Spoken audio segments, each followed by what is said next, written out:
السلام عليكم ورحمة الله وبركاته. معكم حسن بن كرارة. ملاحظاتي حول استحقاقات الانتخابية الأخيرة. وهناك تداول ديال كثير من المدونين، وقد أبلوا بلاء حسنا بطبيعة الحال في النقاش. وأخص بالذكر هنا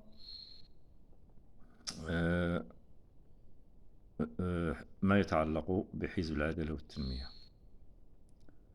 وفي المقابل بطبيعة الحال حركة التوحيد والإصلاح.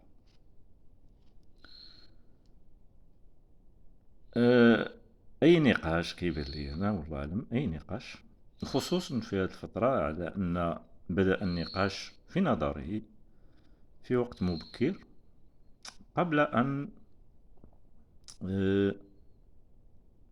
نرى أفقا يتشكل أوتوماتيكيا لكي ننطلق من بعض المعطيات الحقيقية. ولكن ربما هذا النقاش يؤسس لهذه الأرضية، ربما هذا يدل على ذكاء معين أو شيء من هذا القبيل، لأن هناك بطبيعة الحال انفراج بين قوسين إعلامي أو زخم إعلامي مغربي لم نشهد له مثيلا منذ 20 سنة خالت، حتى أن وصلنا إلى ما يسمى بميكرو تروتوار، الصحافة القريبة من المواطن أو المباشرة مع المواطن المغربي. هذا كذلك له وقع كبير في تشكيل الرؤية العامة. على أي لا بد، وكذلك كأرضية للنقاش، لا يمكن أن نعزل المغرب عن جيرانه، وكذلك عن قارته، ثم العالم. ثم إذا كنا عندنا مثلا انتليجنسيا واعية، كذلك في سياقه التاريخي والحضاري. ولكن نكتفي بهذه الإطلالة البسيطة على ما يجري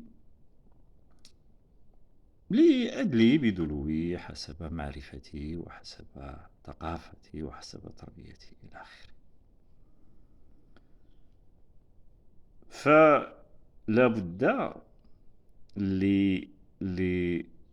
للناقد اليوم في هذا الإطار، لا بد أن يرجع إلى المولود، وأقصد به هنا العدالة والتنمية. كيف ولد هذا المولود؟ لأن في السنة النبوية الشريفة لا بد أن تهنئ صاحب البيت عن المولود. وفي السنة لا داعي لمعرفته ذكر أو أنثى، ولكن تسأله فقط: هل المولود كاملا؟ هذا هو المقصود، أن يكون أنثى أو أن يكون ذكرا، فذلك من مشيئة الله سبحانه وتعالى. ولكن أن يكون كاملا فهذا يبعث على الشكر وعلى الفرح كذلك.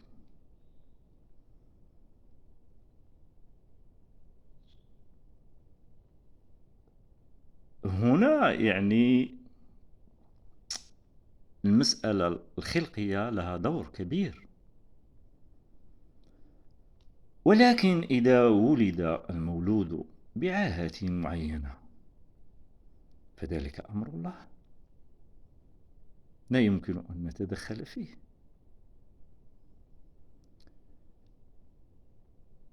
هذا شيء منطقي بالنسبة للخلق، خلق الله عز وجل، ولكن بالنسبة للمولود بمعناه الثقافي والفكري والفلسفي بين قوسين، هو الذي يعنينا هنا في هذا الموضوع.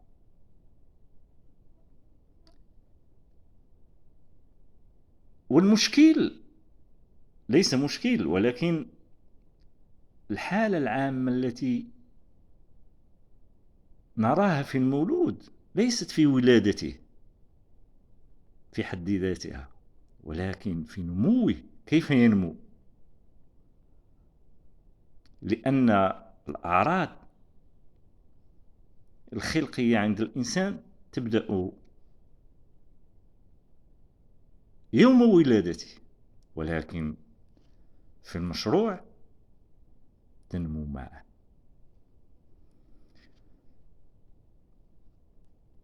كنقولوا احنا في يعني الحوار يعني العادي، كتقول ليه مثلا الدري راه راسو شويه طويل، جا طويل ولا جا كذا ولا جا كذا، يقدر هذا هي خلق من خلق الله سبحانه وتعالى، ولكن تتحول في الثقافة الشعبية إلى شيء آخر، تعود مذمة. كل واحد باش يقول له هذا بقال، هذا يقول له راس طار وإلى آخره. هنا لابد أن تكون يعني استنتاجاتنا علمية، وليست تبنى فقط على العاطفة أو على النظرة الأولى. الله سبحانه وتعالى يؤكد على المشهد بعين بصيرة، يقول الله سبحانه وتعالى: ثم ارجع البصر كرتين،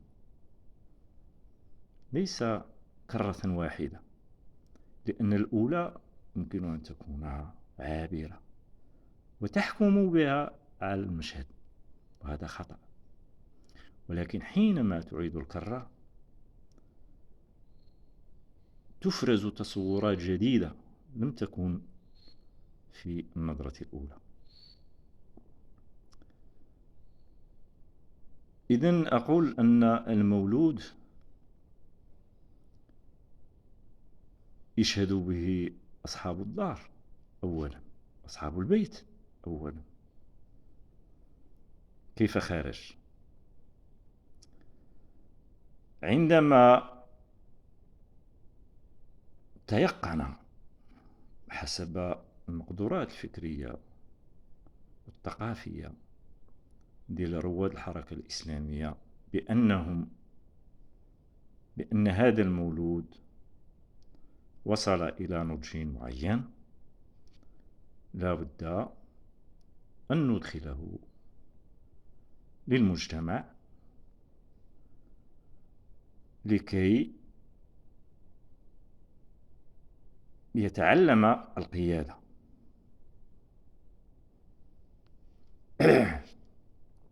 فكما في علمكم تقدموا بتأسيس حزب سياسي سموه حزب التجديد الوطني، ورفض يعني في البداية. عندما رفض يعني لا أدري يعني الأسباب، أنا ما يمكنش أن ندخل في هذا الموضوع،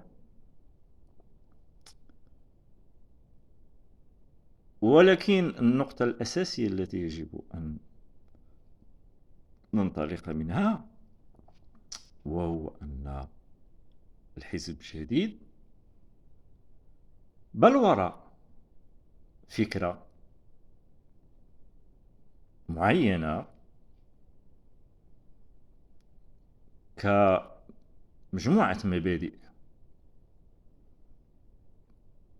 وبالخصوص المرجعية الإسلامية. كان الإخوة أذكياء حينما وضعوا هذه أو وضعوا هذا المبدأ، لأنهم يعرفون جيدا أن المغاربة ولله الحمد بكل أطيافهم لهم مرجعية إسلامية بشكل أو بآخر، هذا لا ينكره أحد، وهذا من مقومات هذه الأمة بطبيعة الحال. لكن عندما انتقل الناس لحزب الحركة الشعبية الديمقراطية لكي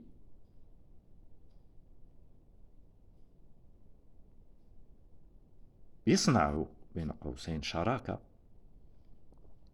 أو لكي يدخلوا للحزب، مسألة عادية جدا.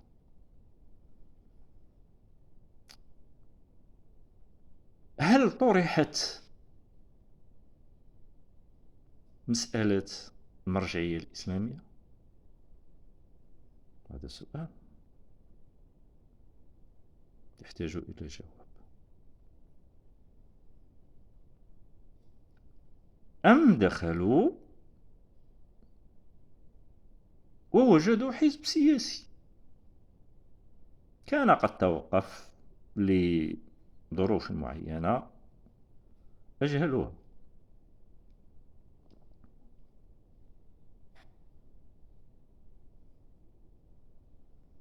هل كان هناك انتقاد كما هو اليوم عندما نتكلم عن المرجعية الإسلامية للحزب؟ هذا هو سؤال يجب أن يطرح. ولكن عندما بدأ الحزب بمزاولة مهامه داخل مؤسسة الدولة، أصبح الكل يتكلم عن المرجعية الإسلامية، مع العلم أن كل الأحزاب المغربية وإن كانت سياسية في مضمونها القانوني فلها مرجعية إسلامية، لا يمكن أن تتنصل منها أبت أم كرهت. إن هذا البلد بلد مسلم بموجب التاريخ، موجب الجغرافيا، موجب القوانين، وموجب الدساتير.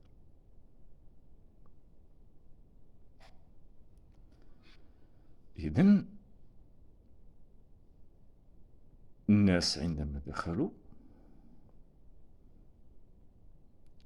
يزاولون مهام داخل المؤسسات ديال الدولة،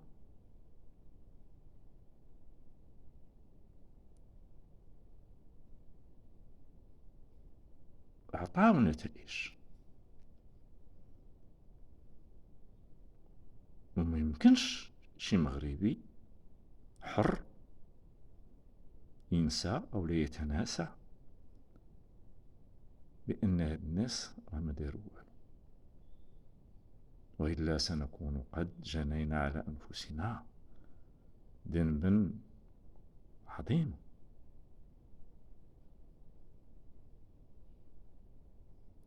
يكفي وما هادشي كامل بعض المرات كيبان غير تفاصيل، ولكن يكفي أن نقول أن هذا الحزب في حركة التوحيد والإصلاح يكفي فقط أنهم دخلوا إلى التجربة وتدارسوا شائكة جدا وخرجوا منها سالمين. هذه الأولى. أما الثانية أكبر منها، استحسانا، وهي أن المغرب نجا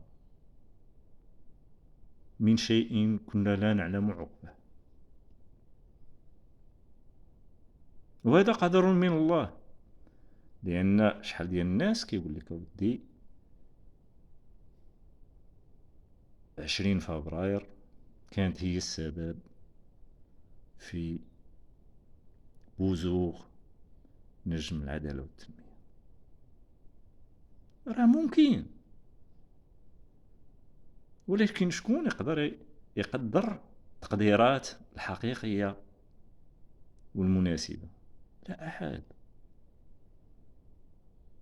لماذا جاءت في ذلك الوقت المناسب؟ هل كانت العدالة والتنمية جاهزة لتسيير دوالي بالدولة؟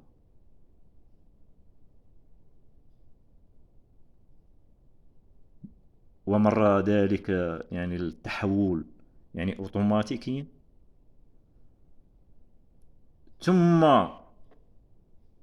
عندما يقولون بهذا الكلام، هل حركة 20 فبراير قامت كمؤسسة ليتعامل مع الحزب؟ هذيك الساعة باقيين التنسيقيات كيتصايبوا وباقي مسائل، وهناك تفاصيل كثيرة أجهلها لا أريد أن أدخل إلى هذا الباب. ولكن هذا الشيء اللي ربحنا، وربحتو 20 فبراير، وربحوه المغاربة كاملين، هي بقينا سالمين. وخصوصا ما كنا نعيشه من أحداث دولية كبرى هي التي كانت تؤثر بشكل مباشر في القضية كلها. ولهذا ذوي الألباب يعطون لكل مرحلة حقها في النقد البناء، حتى لا يتحول النقد إلى جلد.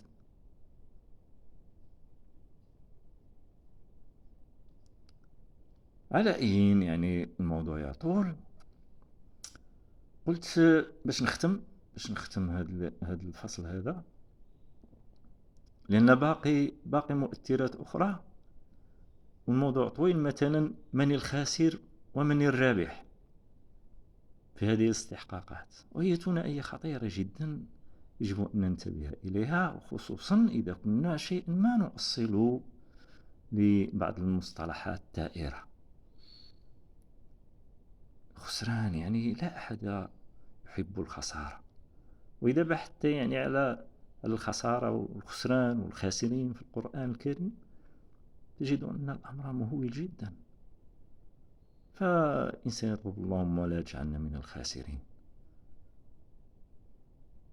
ملكا وحكومة وشعبا، لأن الخسارة تعرفون أبنائي أين مؤداه. نسأل الله تعالى الثبات. قلت بأن هذا الحوارات اللي بدات دابا ربما هناك ذكاء معين، هناك مجموعة عوامل إلى آخره. وهناك يدخل واحد العامل مهم جدا يجب أن ننتبه إليه، وهو التسارع الزمني. التسارع الزمني راك يلاحظوا كل شيء، يعني ما بقاش يعني في واحد فئة معينة اللي وصلت لواحد المستوى كبير من العلم ومن التكنولوجيا، ولكن بدأ يسري كذلك إلى العالم العربي والإسلامي. يعني وهذا مرتبط بطبيعة الحال بالمعرفة لا أقل ولا أكثر، لأننا نعيش واحد ما يسمى بالضغط المعلوماتي، كنسميها أنا بالفرنسية لا كومبريسيون لا سيونس. يعني دابا عندك مثلا واحد يسبير تقدر تدخل لها يعني مجموعة ديال الكتب، مجموعة ديال المعطيات اللي ما كانش في واحد الوقت يعني تحصل عليها في شهر ولا شهرين، اليوم تقدر تحصل عليها يعني في دقائق معدودات. وهذا يعني عنده علاقة كثيرة يعني بما يفرزه الفلاسفة يعني في أوروبا ولا في أمريكا ولا في الصين. يعني العلم وصل لواحد المستوى اللي واحد الجانب فيه يعني هرب بزاف، وهو هاد المعلومات الرقمية وهاد الميكرو بروسيسور يعني اللي عطاه واحد القفزة يعني ما كتصورش على البال.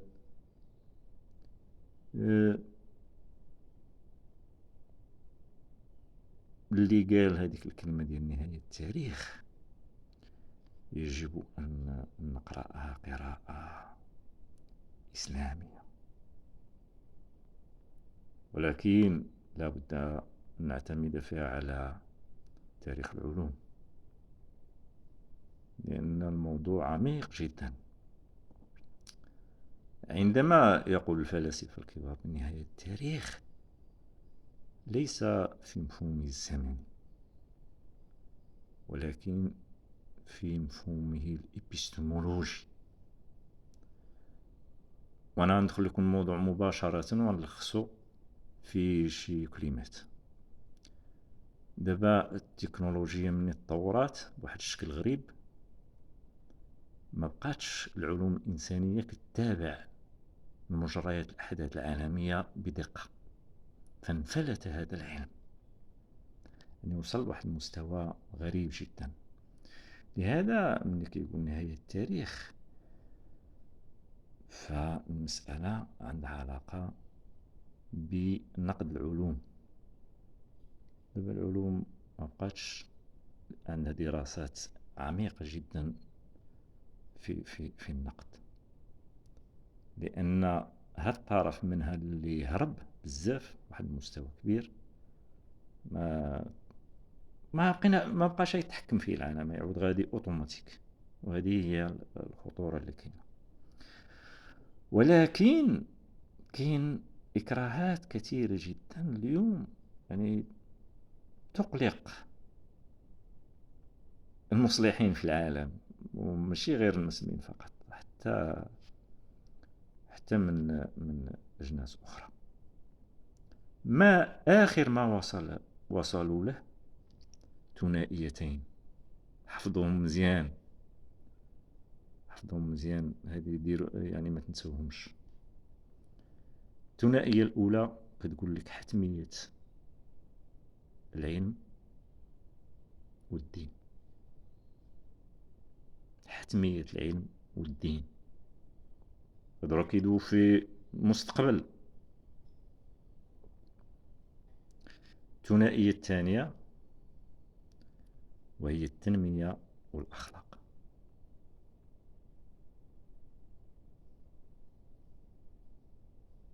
هادشي كامل علاش؟ هاد المعادلتين حتى لا تقع حرب. دابا هناك جذب كبير بين المؤيدين وبين الرافضين. أقول قولي هذا وأستغفر الله. السلام عليكم ورحمة الله.